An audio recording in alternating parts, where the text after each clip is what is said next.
All right, that's just a perfect opportunity to say most of the things we do around here are actually intentional, but there are plenty of things around here that are not. For example, giving perfect opportunity for our ninja worker of the year to show her skills by swapping things around at the last minute, but also where we ended up in John today. Not only could I not have planned this if I wanted to, but we are working our way through John, and the passage we ended up on today is perfect. But as of 3 weeks ago, it wasn't the planned sermon. It's because we had to change something later in the series that it actually got bumped up, and today we're in the chapter we're in, I would say completely by accident, but I don't believe in accidents. I believe for a reason. So if you want to follow along, we are going to be John chapter 13. This is going to be shorter than normal because we've got plenty more people to honor in this hour. But we're going to be looking at the beginning of the Passover. If you don't have a Bible and you would like one, feel free to take the one from the pew in front of you. If you have a Bible but you just don't want to flip through pages this morning, of course, all the verses will be on the screen. So John 13 starts like this. Now, before the feast of the Passover, when Jesus knew that his hour had come, remember we had seen this pattern so far through the book of John, that his hour had not yet come, then his hour was about to come, and now we are finally in the part of the book where his hour has now come. So knowing that his hour has come to depart out of this world to the Father, having loved his own who were in the world, he loved them to the end. So John is saying, look, we are wrapping this up. And like any good pastor, he's just past the halfway point. He is wrapping up his sermon, his message to us with 7 chapters left to go. But he is giving an overarching theme for what he's going to cover next. Jesus knows he's leaving, and he wants to communicate his love to his apostles, to the people who had been following him. So John is saying, everything I'm about to say falls under this umbrella. Jesus is leaving, and he wants to express his love. So that's what we're going to see in John chapter 13. Because it says, during supper, when the devil had already put into the heart of Judas Iscariot, Simon's son, to betray him, Jesus, knowing that the Father had given all things into his hand, and that he had come from God, and knowing that he was going back to God, rose from supper. So they're sitting around. The Passover meal is upon them. They have sat around the table. They're having the Passover meal. This is what you've probably seen Leonardo da Vinci's painting of the Last Supper, which doesn't portray this very well at all, because they actually would have been reclining, sitting on the floor, not sitting at a table. But they are sharing this meal together. And Jesus knows that because what Judas is about to do, Judas is about to go betray him, Jesus knows this is his last meal. This is the last time he's going to be together with his disciples. And at a certain point in the meal, Jesus gets up. Now, the apostles, the disciples, have no idea what's about to happen. To the disciples, they were sitting around having a good time, and all of a sudden, the main guy looks like he's leaving. Like, this is not normal. This is not what they would have been expecting, because he gets up and he leaves the table, and everyone must have been thinking, where's Jesus going? Do we need to leave too? Who's getting the check? What's going on? What's Jesus doing? So, and Jesus lays aside his outer garments. He starts taking off his clothes. It says, and taking a towel, he ties it around his waist, and he pours water into a basin. And he goes around and he begins to wash the disciples' feet and to wipe them with a towel that was wrapped around him. Now, this is another one of those stories that many of us are probably very familiar with. So I'm going to ask you to try to think about what the disciples would have been feeling in that moment. They were there for a good meal, and Jesus is now playing the role of a slave, a servant, and washing their dirty feet. This would have been weird, to say the least. It would have made them uncomfortable. We were joking with the deacons a couple weeks ago about what it would be like to actually do a foot washing sermon and to actually do a foot washing as part of the service, have you all come up and have the deacons wash your feet. That would have been weird, right? Like uncomfortable. It wouldn't have been out of the norm for them because having your feet washed is something you would have done regularly as part of the culture at this period of time. But it certainly would not have been the rabbi's responsibility. It would have been a job for the servant, for the slave, not for the teacher, not for the one that everybody was there to see. So he begins to go around the table, and he's washing their feet, and he comes to Simon Peter, which we're going to see this twice. This is the first, but one of the things I love about John is I think he would have fit in here very well at West Middlebury. He is full of snark, and he seems to have this contentious rivalry, not in a negative fighting kind of way, but almost like brothers pick on each other. He and Simon Peter seem to have this relationship where John's just taking every jab he can get at Peter. If he has a chance to take a shot at Peter, he's going to do it. And we're going to see it twice today. This is the first one. So he comes to Simon Peter and says, "Lord, do you wash my feet?"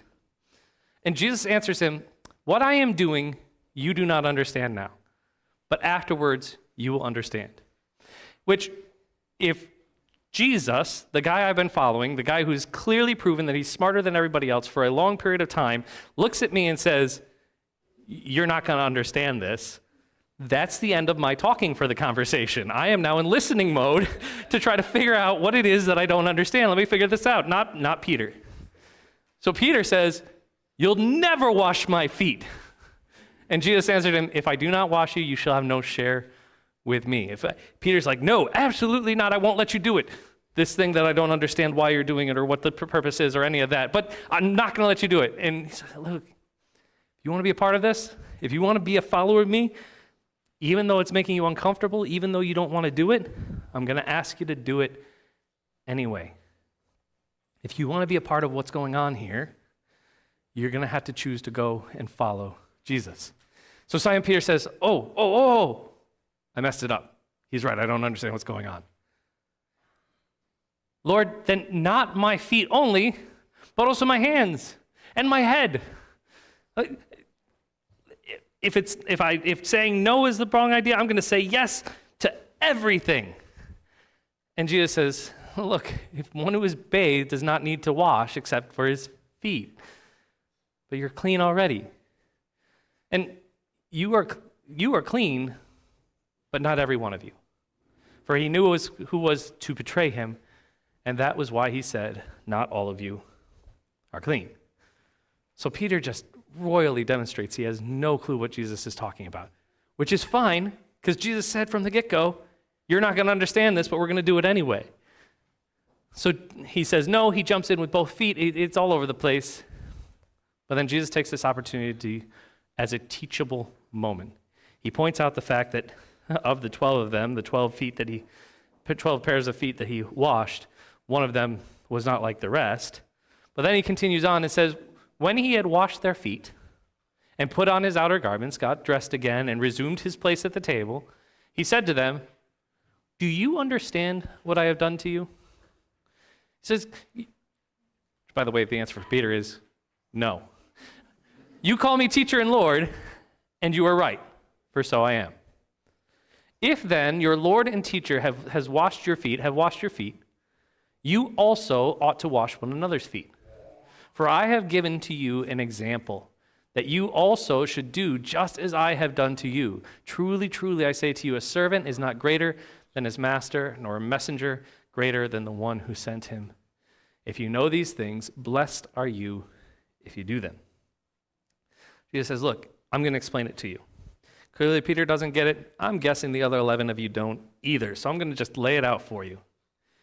He says, you call me Lord and Master. You call me teacher. You call me rabbi. You put me in these positions.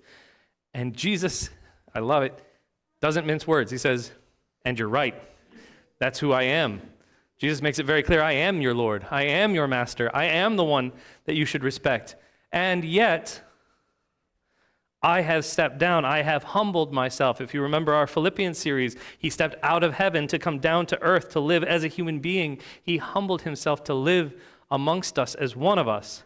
He says, if I, the Lord and teacher, can do that, can humble myself to the point of not just living as a human being and dying as a human being, but living with you and washing the horse poop off of your feet, He says, how much more so should you guys be able to do that for each other? How much more so should you guys be able to set aside your differences, set aside your brotherly bickering, set aside your preferences, the things that make you comfortable? How much more so should you be willing and able to serve one another? It says, because if you think you're greater than that, if you think you're above that, if you think you are so good of a Christian that you don't have to do those greeter things, first impressions things that we give to the new people around here, like, you've totally missed it. Because serving in ministries like AV or beautification technician or the other things we're going to honor or the things that we forget to honor because we're humans and we fail. He says, you've missed it. If the God of the universe can wash feet, how much more so can we serve one another? Can we minister to one another, preferring each other more than ourselves? And then verse 17, so if you know these things, blessed are you if you do them. What's happening here is as John is talking about Jesus, as John is laying out for us who Jesus is, and he has given his come and see statements, what he's saying here is come see the one who serves, the God of the universe, who comes to serve people who are genuinely below him. John continues, if I am not speaking of all of you, I know whom I have chosen, because he knows that at least one at the table is not following him. It says, but the scripture will be fulfilled. He who ate my bread has lifted his heel against me. So Jesus is setting this up. This is a prophecy in the Old Testament that he is saying, once again, he's going to fulfill another Old Testament prophecy. He says, I am telling you this now before it takes place, that when it does take place, you may believe that I am he. He says, there's a prophecy, it's about to be fulfilled. I want you to see it in advance so that when it happens, it doesn't look like I'm trying to say, hey, remember that thing? That was a prophecy. He's saying, before it even happens, I'm telling you, this is what's about to happen. He says, so truly, truly, I say to you, whoever receives the one I send receives me. And whoever receives me receives the one who sent me. And after saying these things, Jesus was troubled in his spirit and testified, truly, truly, I say to you, one of you will betray me. This would have been another spot to put in the dramatic chipmunk, the da, da, da. Jesus has just told his 12 most faithful, one of you is going to turn against me. One of you is going to stab me in the back. So the disciples looked at one another, uncertain of whom he spoke. And this is his second jab, and I love it. One of his disciples, whom Jesus loved, so one of the disciples Jesus loves a little bit more than the rest, was reclining at the table at Jesus' side. We don't really know who that is, but we have an idea. So Simon Peter mentioned to him to ask Jesus who he was speaking to. So we don't know who it is that Jesus loves more, but we know it's not Simon. Because John takes a chance to say, Simon, who's not the one that Jesus loved, mentions to him to ask Jesus who he was speaking about. So that disciple, who was leaning back against Jesus, says to him, Lord, who is it?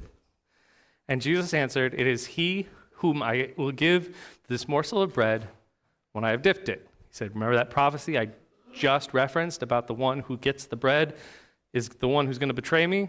It's that guy. I tried to tell you this already. He says, so when he had dipped the morsel, he gave it to Judas, the son of Simon Iscariot. Then after he had taken the morsel, Satan entered into him. And Jesus said to him, what are you going to do? What you are going to do, do it quickly. Now, no one at the table knew why he said this to him. Some thought that because Judas had the money bag, Jesus was telling him, buy what you need for the feast, or that he should give something to the poor. So after receiving the morsel of bread, he immediately went out, and it was night. This passage has always kind of confused me, because Jesus literally tells them, here's the prophecy, whoever gets the bread, that's the guy who's going to betray Jesus. And then Jesus says to John, whoever I give this piece of bread to, that's who's going to betray me. Then he gives the piece of bread to John, and that would have been interesting. Judas, and says, go do what you got to do, and everybody at the table is still going, Who is it? Who could it possibly be? What's going on? But I think verse 27 is the key here. Because it was only after he had taken the bread, it was only after Jesus had handed him the bread that it says that Satan enters into him. I believe this indicates a change in Judas. That while he may have had inclinations in his heart, while he may have had designs or thoughts that maybe he would have, this is the point where he became committed to the direction he was going to take. This is the moment where he made up his mind, no, this isn't just going to be talk, I'm actually going to take action against my God. Which means up to this point, he was one of their brothers. Up to this point, he was one of the 12. He was one of the 12 who had walked with them, who had talked with them, who had shared housing with them, who had in every way been a part of them. They couldn't see it because they cared for him. They couldn't see it because he was a friend, and they never would have wanted to assume that any of them could have betrayed each other, much less Judas, he's our guy. And yet, at this moment, he gives in, and it changes everything in the story going forward. We're going to see more of that in the coming weeks, but for now, I want to ask the question, so what? So what is that service is our sign? If you study the book of James at all, you know that there is a steady argument, a steady discussion of frustration over his statement that faith without works is dead, because everybody wants to debate and discuss and feud over, well, are you saying that we have to do something to earn our salvation? I thought it was a free gift from God. But why would you not think you have to do something? And this back and forth. I'll say it very clearly. There is nothing you need to do to earn salvation. Salvation is a free gift from God, no strings attached. All you need to do is place your trust in him, your faith in him, make a choice. Jesus, you are my Lord, I will follow you. But if you start following somebody, there will be signs. There will be things that happen that will kind of tell people around you, hey, you must be following somebody new. That happens when you follow somebody on Facebook. Like, when John Deloney became a thing, I started knowing pretty quickly who was and was not a follower of John Deloney. I heard about it all the time. There were signs who was following him and who wasn't. When it comes to being a follower of Jesus, the sign is your service. Your sign is that you become a part of this thing that we call church, that you participate, that you're here, that we know who you are invested and you are involved. And like Jesus, who is not above getting down on his hands and knees and washing feet, you prefer your brothers and sisters to yourself and you serve them in one capacity or another. One of the things I should say, you guys are great at this. This is not meant as a exhortation or trying to get you to do something new. It's more, we are honoring 6 today. All of you serve well around here. We could just go on and on. We could go person by person, and thank you for your service. But that service is our sign as a follower of Jesus, because not a single one of us is greater than Jesus. Not a single one of us isn't broken. Jesus was perfect. Not a single one of us has ever created something out of nothing. God created the entire universe. Not a single one of us even is worthy of untying his shoelace, much less washing his feet. No one's greater than Jesus. So we together serve each other as a sign that we're serving him. And since we've been talking about feet a lot, I'm going to go ahead and toss this back to Scott, because our next award is feet focused.